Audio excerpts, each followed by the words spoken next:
उद्धव को बड़ा झटका, क्या फिर टूटेगी यूबीटी? शिवसेना में नई बगावत, शिंदे का ऑपरेशन सफल, विधायक गायब, कौन छोड़ेगा ठाकरे का साथ? कहते हैं जब जहाज डूबने लगता है तो सबसे पहले चूहे किनारा तलाशने लगते हैं, लेकिन सवाल यह है कि क्या शिवसेना यूबीटी का जहाज सचमुच डूब रहा है या फिर यह सिर्फ राजनीतिक तूफान है? और महाराष्ट्र की राजनीति में फिर एक बार बड़ा सस्पेंस खड़ा हो गया है।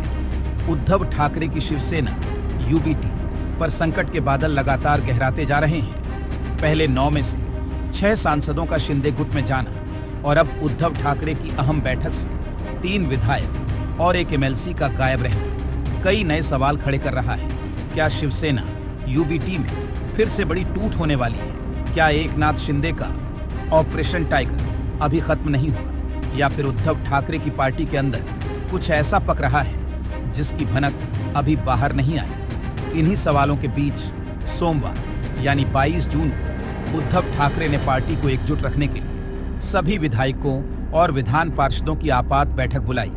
मॉनसून सत्र शुरू होने से ठीक पहले हुई यह बैठक सिर्फ रणनीति बनाने के लिए नहीं थी, बल्कि शक्ति प्रदर्शन का भी एक बड़ा मंच मानी जा रही थी, क्योंकि उसी समय कुछ ही दूरी पर मौजूद यशवंतराव चव्हाण प्रतिष्ठान में ऐसा दृश्य देखने को मिला जिसने उद्धव खेमे की चिंता और बढ़ा दी। वहां यूबीटी के चहबागी सांसद आधिकारिक तौर पर एकनाथ शिंदे की शिवसेना में शामिल हो रहे थे। एक तरफ उद्धव अपने विधायकों को एकजुट रखने की कोशिश कर रहे थे और दूसरी तरफ उनके सांसद शिंदे के साथ नई तस्वीरें खिंचवा रहे थे। हालांकि पार्टी के कुल 26 विधायक और विधान पार्षदों में से 22 नेता बैठक में पहुंचे। बैठक के अंत में सभी ने उद्धव ठाकरे के साथ ग्रुप फोटो भी खिंचवाई ताकि एकजुटता का संदेश दिया जा सके। लेकिन राजनीति में तस्वीरें अक्सर पूरी कहानी नहीं बताती। असल चर्चा उन 4 नेताओं की होने लगी जो बैठक में पहुंचे ही नहीं। इनमें विधायक संजय देरकर, राहुल पाटिल, संजय पोटनिस और एमएलसी सुनील शिंदे शामिल थे। पार्टी सूत्रों ने दावा किया कि सभी नेताओं ने पहले से अनुमति ले रखी थी।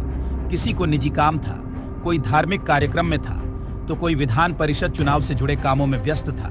लेकिन यहीं से सस्पेंस शुरू होता है, क्योंकि महाराष्ट्र की राजनीति गवाह रही है कि बगावत करने वाले कई नेता भी शुरुआत में इसी तरह अनुमति लेकर अनुपस्थित हुआ करते थे। यानी सवाल अभी भी कायम है, क्या ये सिर्फ संयोग है या आने वाले दिनों में कोई बड़ा राजनीतिक धमाका होने वाला है? बैठक में उद्धव ठाकरे ने अपने विधायकों को स्पष्ट निर्देश दिया कि विधानसभा में आक्रामक भूमिका अपनानी है। किसानों के मुद्दे, पानी की किल्लत, विदर्भ और मराठवाड़ा की समस्याएं, मुंबई के सवाल, हर मुद्दे पर सरकार को घेरना है। बैठक के बाद एमएलसी अंबादास दानवे ने भी साफ कहा कि पार्टी अब आक्रामक तेवर में नजर आएगी और जनता से जुड़े मुद्दों को मजबूती से उठाएगी। इतना ही नहीं, उद्धव ठाकरे ने अपने विधायकों और एमएलसी को उन क्षेत्रों में सक्रिय होने का भी निर्देश दिया जहां से उनके सांसद शिंदे गुट में शामिल हुए हैं। यानी लड़ाई अब सिर्फ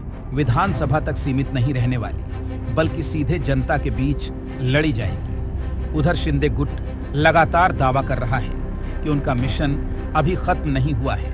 पिछले हफ्ते दिल्ली में हुई संसदीय बैठक में भी यूबीटी के 9 सांसदों में से केवल 3 सांसद व्यक्तिगत रूप से पहुंचे थे। इसके बाद शिंदे गुट ने दावा किया कि बाकी सांसदों को भी अपने साथ लाने की कोशिश जारी है।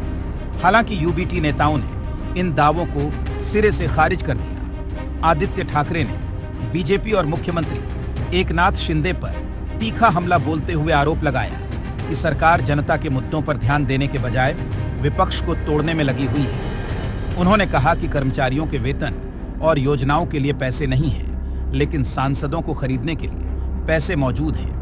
वहीं संजय राउत ने भी साफ कहा कि पार्टी के बाकी सांसद मजबूती से उद्धव ठाकरे के साथ खड़े हैं और टूट की खबरें पूरी तरह मनगढ़ंत हैं। लेकिन राजनीति में सच वही नहीं होता जो दिखाई देता है, क्योंकि उद्धव ठाकरे ने अब 27 जून से 29 जून तक उन इलाकों के दौरे का ऐलान कर दिया है जहां से उनके सांसद शिंदे गुट में चले गए हैं। अब सबकी नजर इसी दौरे पर टिकी है, क्योंकि सबसे बड़ा सवाल अभी भी वही है, क्या उद्धव ठाकरे इस राजनीतिक तूफान को रोक पाएंगे या फिर महाराष्ट्र की राजनीति में एक और बड़ा राजनीतिक भूकंप आने वाला है। कहते हैं साहब, सियासत में दोस्ती और दुश्मनी दोनों मौसम की तरह बदलती है, लेकिन जो नेता अपने लोगों को संभाल ले वही असली खिलाड़ी कहलाता है। अब देखना दिलचस्प होगा कि आने वाले दिनों में शिवसेना यूबीटी संभलती है या फिर टूट की नई कहानी लिखी जाती है। आप इस पूरे मामले को लेकर क्या सोचते हैं? अपनी राय हमें कमेंट सेक्शन में जरूर बताएं। साथ ही